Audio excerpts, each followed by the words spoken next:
do sânscrito para os caracteres latinos.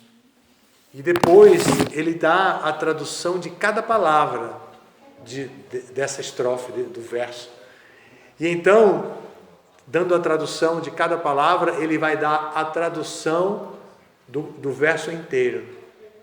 E depois, para ficar ainda mais fácil para a gente, ele faz um comentário, apresenta um comentário com o significado do verso de acordo com a filosofia que este livro apresenta, que é a filosofia que as almas espirituais estão agora corporificadas em diferentes tipos de corpos, espécies de corpos, e que a espécie humana, como a nossa espécie, a espécie humana tem acesso a toda essa cultura da leitura e tudo mais.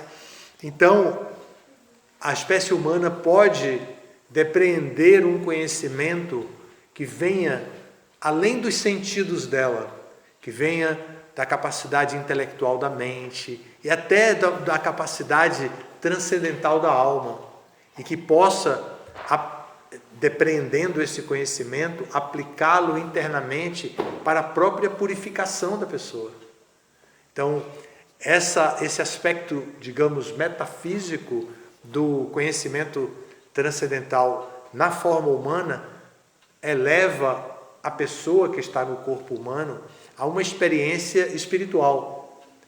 E essa experiência espiritual é o objetivo desse livro.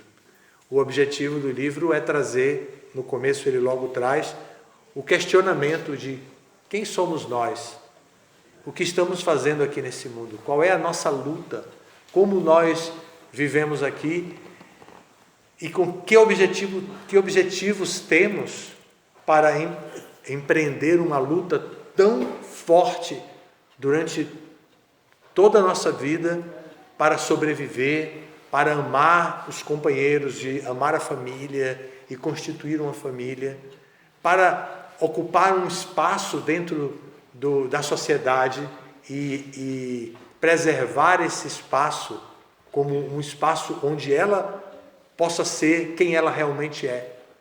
E isso traz conflitos muito grandes. O primeiro conflito que nós tomamos consciência é ainda na idade muito infantil, cerca de 3 anos, quando a criança começa a dizer não para tudo.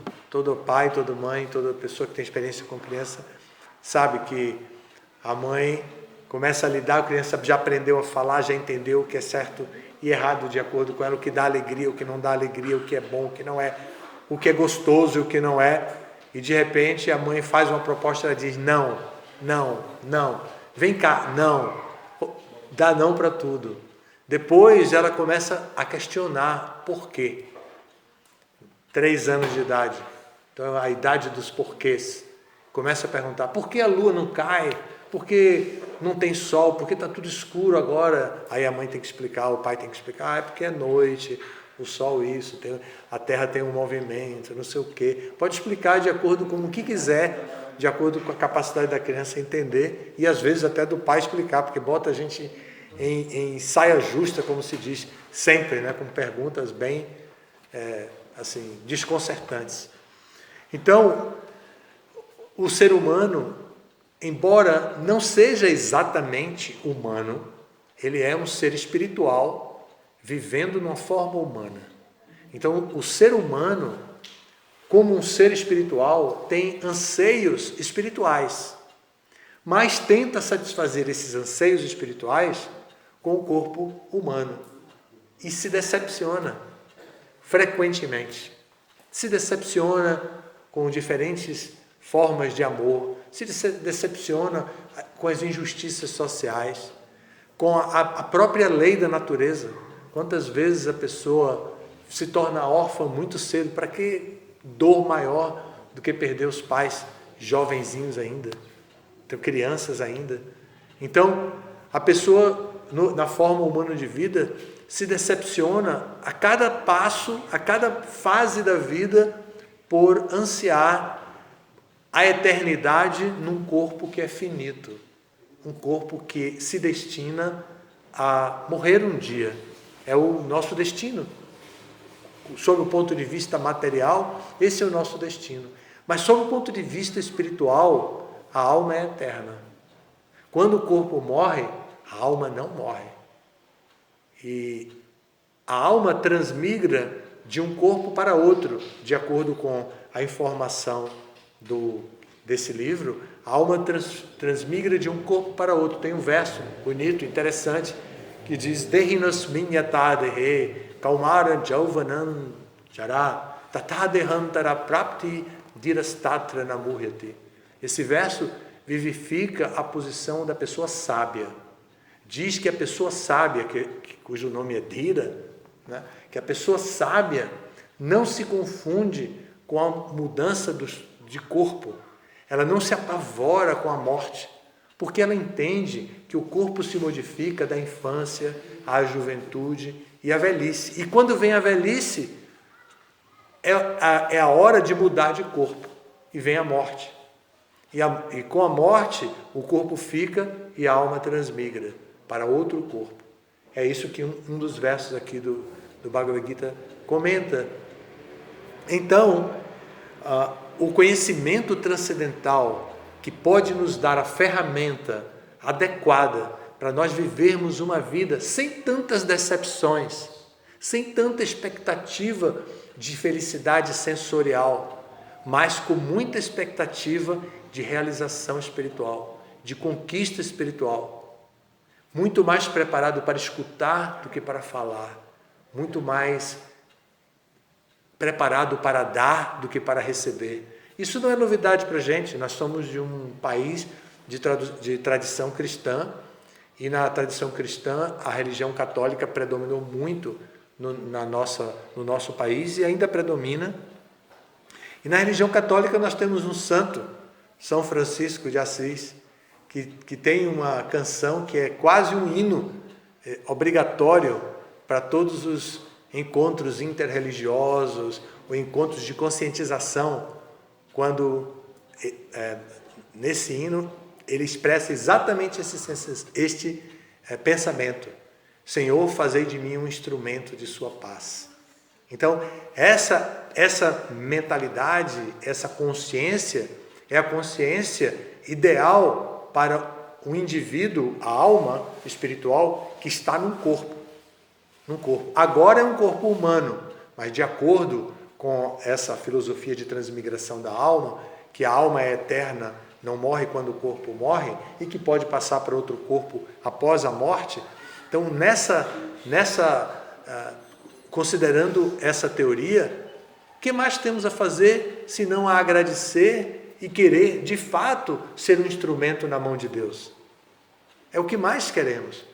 Então, a ideia de nosso mestre Prabhupada, ao trazer esse movimento da Índia para o Ocidente, é dar às pessoas, de um modo geral, um conhecimento científico a respeito da espiritualidade, fugindo um pouco ao padrão hermético das religiões, mas dando a qualquer pessoa um conhecimento científico que ela pode aplicar na sua própria religião.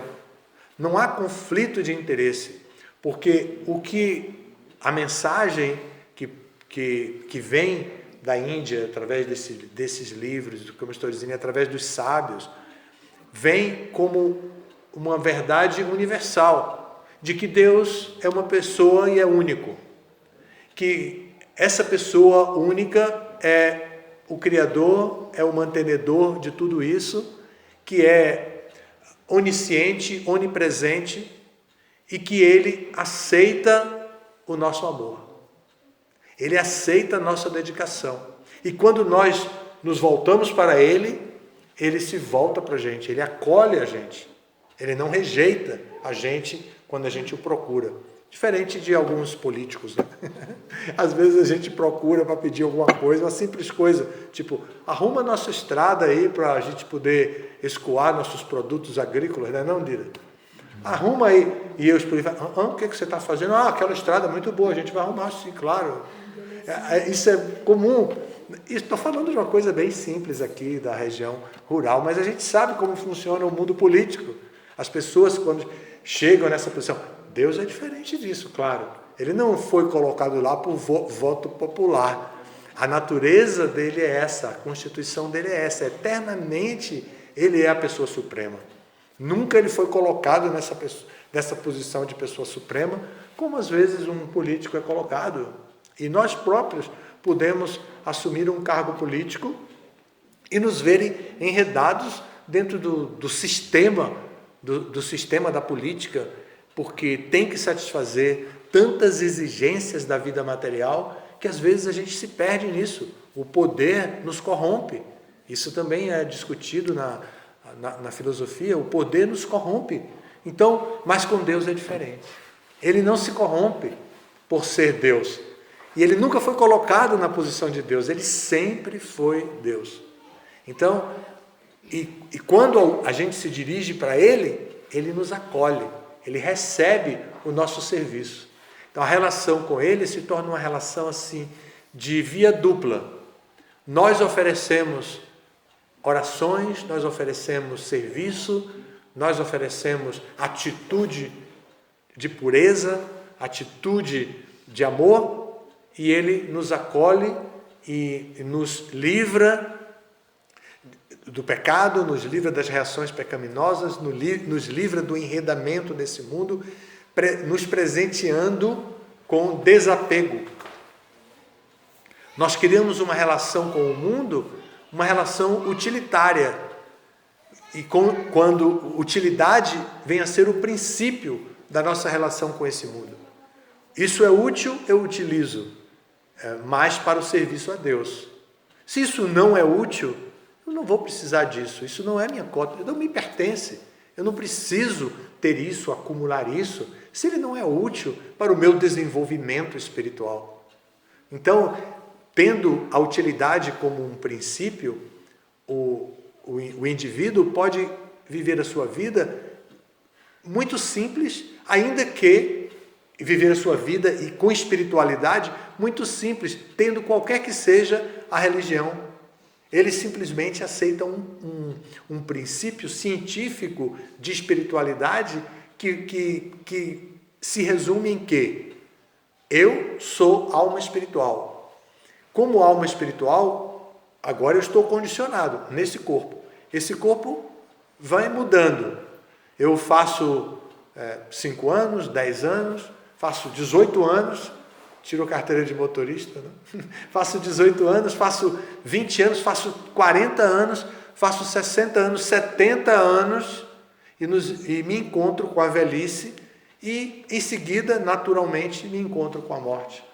Então, eu tenho que aproveitar bem essa temporada. Eu tenho que aproveitar bem esse caminho que eu vou percorrer na forma humana de vida. Então, essa mentalidade, essa inclinação que o ser humano tem para despertar a espiritualidade que está dentro dele, ele pode fazer utilizando de qualquer método disponível. Mas Prabhupada entendia que as religiões às vezes limitam, Prabhupada é o nosso mestre, às vezes limitam a pessoa às características institucionais daquela religião e faz a pessoa funcionar mais em torno das necessidades institucionais do que da espiritualidade em si. Então, ele entendia que o Ocidente carece da ciência espiritual. O Ocidente pode ter muitas religiões válidas, importantes, mas falta nas pessoas em geral a prática da ciência espiritual. Então, orientado por seu próprio mestre espiritual, ele partiu para o Ocidente e estabeleceu aqui esse processo tradicional de yoga. Ele não criou nada, ele apenas trouxe e aplicou aqui no Ocidente. Ele trouxe isso para oferecer às pessoas em geral a oportunidade de elas próprias conduzirem a sua espiritualidade através da ferramenta disponível que tiver, da religião que tiver. O movimento Hare Krishna, como nós representamos, o movimento Hare Krishna não pode ser designado unicamente como religião. Nós temos uma filosofia que abrange todos os aspectos da cultura humana, até a política. Falando francamente, até a política. Não estamos ainda nessa especialidade, mas todos os aspectos da cultura humana, a consciência de Krishna, o movimento para a consciência de Krishna, abarca e tem uma relação. E pode ajudar qualquer pessoa que esteja em qualquer situação a tornar-se consciente de Deus. Esse livro, como eu comecei explicando, esse livro trata desse conhecimento, são 700 versos, ou 700 estrofes de 4 versos, que trazem um conhecimento de libertação da alma, de conscientização da sua natureza espiritual e consequente libertação. Não é uma mensagem meramente salvacionista, mas é uma mensagem de conscientização. Através da conscientização, a pessoa modifica a sua visão de mundo, passa a enxergar o mundo como parte de Deus, passa a enxergar o mundo como propriedade de Deus. Então, tudo que ela fizer, ela faz como uma oferenda a Deus. Tudo que ela comer, ela come como uma oferenda a Deus. Tudo que ela se relacionar com as outras pessoas, seja no trabalho, na família, na sociedade, como seja, tudo que ela der para os outros, ela faz assim, nessa inter-relação, como uma oferenda a Deus.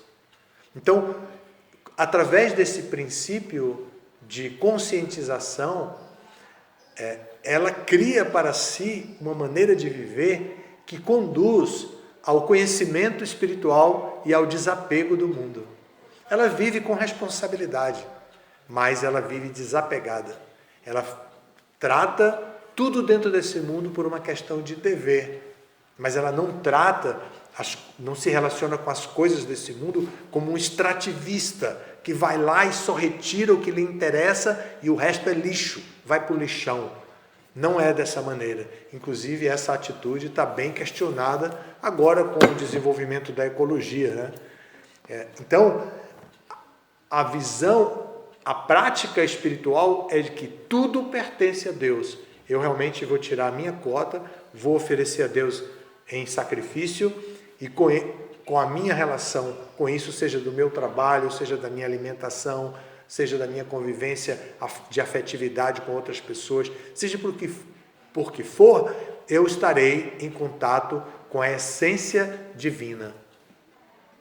Em nossa cultura, nós identificamos a Deus como uma pessoa, como a suprema personalidade de Deus. E sabemos que ele tem muitos nomes. Tem um nome dele que é mais culturalmente conhecido por nós e que nós divulgamos, porque não é tão conhecido no Ocidente, que é o nome Krishna. O nome Krishna significa aquele que é todo atrativo. E Deus é tão atrativo que até os ateístas se atraem por ele. Para falar mal, mas se atraem. Para ficar falando, dizendo que ele não existe, gastam um tempo enorme se preocupando com Deus. Tal é a atração dele. Então essa natureza atrativa de Deus o qualifica como completamente atrativo e, portanto, ele recebe o nome de Krishna, que significa isso. Então, nós divulgamos esse nome na forma de um mantra, que aqui está. Hare Krishna, Krishna Krishna, Hare Hare, Hare Rama, Rama Rama, Hare Hare. Esse mantra, que é a composição de 3 palavras diferentes, Hare, Krishna e Rama. Podem observar, são só 3 palavras, organizadas de uma forma que produz uma energia capaz de purificar a nossa existência condicionada dentro desse mundo. Nos ajuda a melhorar a nossa visão espiritual, nos ajuda a enxergar tudo como parte de Deus, a natureza, também as coisas feitas pelos homens, que às vezes se orgulham tanto, nós nos orgulhamos do que fazemos, mas também tudo isso é parte de Deus, porque nós apenas usamos a nossa inteligência para transformar os elementos disponíveis dentro da natureza. Então a experiência do contato com o Mahamantra Hare Krishna nos favorece o desapego desse mundo e nos favorece também assimilar o conhecimento transcendental. Quando nós praticamos o cantar do Mahamantra Hare Krishna, nós ficamos sensíveis a tudo que favorece o nosso avanço espiritual. E também ficamos sensíveis a perceber tudo que nos prende a esse mundo. Então, nós voluntariamente começamos a soltar as amarrias que nos prendem, essas amarras que estão nos prendendo a esse mundo, voluntariamente. Porque a pessoa entende, eu estou preso nisso aqui, mas por que eu estou preso nisso aqui? Por que esse apego a desfrutar dessa maneira? Eu não preciso disso. E ela própria desata esse nó e vai ficando cada vez mais livre, cada vez mais leve para transitar dentro desse mundo. E às vezes encontra obstáculos imensos, como verdadeiros paredões compactos, assim. Mas, ainda assim, ela, cantando o Mahamantra Hare Krishna, adquire a visão adequada para transpor qualquer tipo de obstáculo, ou de assim chamado obstáculo, que possa impedir o seu caminhar com o fluxo adequado para a autorrealização espiritual. Então, o cantar do Mahamantra é o carro-chefe de nossas atividades. Nós identificamos a Deus, a palavra Krishna significa aquele que é todo atrativo, a palavra Hare significa também o nome do Senhor Supremo, que é a potência do seu prazer. Quando nós cantamos Hare, nós nos enchemos da energia do Senhor de obter prazer de natureza transcendental, o que nos ajuda ao desapego do prazer material.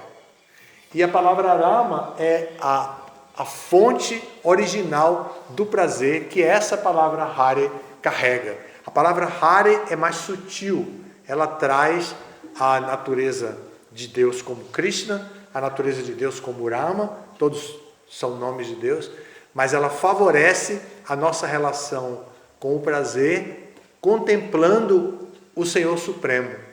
Então, em uma maneira simplificada, qual seria a tradução desse mantra? Talvez algum de vocês já esteja pensando, mas o que é que significa? Mantra é uma palavra, é um som que não exige conhecimento do significado para produzir efeito. Ele vai produzir um efeito, quer a pessoa saiba o significado, quer não saiba. Mas saber o significado é tudo de bom, né? Afinal, a gente trabalha com todo o potencial da nossa capacidade na nossa capacidade, uma estrutura muito disponível é a nossa inteligência, porque os seres humanos têm essa inteligência. Então, vamos aproveitar a nossa inteligência para descobrir o que é que significa o mantra que a gente está cantando e para onde queremos chegar. O mantra diz, de maneira resumida, em oração ao Senhor: ó Senhor Supremo, por favor, me ocupa em seu serviço amoroso transcendental. Então, esse serviço que nós pedimos é a oportunidade de servir a Deus em amor. Então, tudo que fizermos, fazermos de forma amorosa. Isso é o que se chama de serviço amoroso transcendental ou devocional. Então, esse serviço devocional amoroso que nós queremos nos relacionar, nós oramos a Deus através desse mantra pedindo. Então, o que acontece? Ele responde isso. No começo eu disse que se a gente se dirige a Ele, Ele nos acolhe. Então, em acolhida a nossa oração, o que Ele faz? Ele nos ajuda a identificar as amarras que nos prendem a esse mundo. Os nossos chamados anartas, em sânscrito, são os nossos apegos, nossas manias, nossos toques, como está na moda falar exageradamente. A psicologia e a psiquiatria estão se tornando muito populares e às vezes a gente vai aprendendo alguns conceitos e trazendo. TOC é a abreviatura de transtorno obsessivo compulsivo. Então tem gente que tem toque por limpeza. Então tem toda hora que lavar a mão, tudo tem que estar limpo, não pode sujar nada e tal. E também tem outros toques. Então a gente tem todas essas manias, esses toques, essas coisas, toques aqui entre aspas, tá? Para não parecer que realmente nós somos pirados. Não somos, não. Somos bem normais dentro de toda essa variedade de genialidade humana. Então, nós, com a nossa limitação, com as nossas limitações, nós nos dirigimos ao Senhor Supremo. Ó Senhor, por favor, me ocupe em seu serviço devocional amoroso. E então, o Senhor Supremo nos acolhe e diz, você quer serviço devocional? Então toma. Você quer serviço devocional? Então veja essa oportunidade. Está surgindo para você essa oportunidade. Aceita. E a gente canta e ele diz, olha, preste atenção a esse caminho agora. Olha o que está surgindo aqui. E assim, nós aproveitamos as oportunidades e seguimos adiante.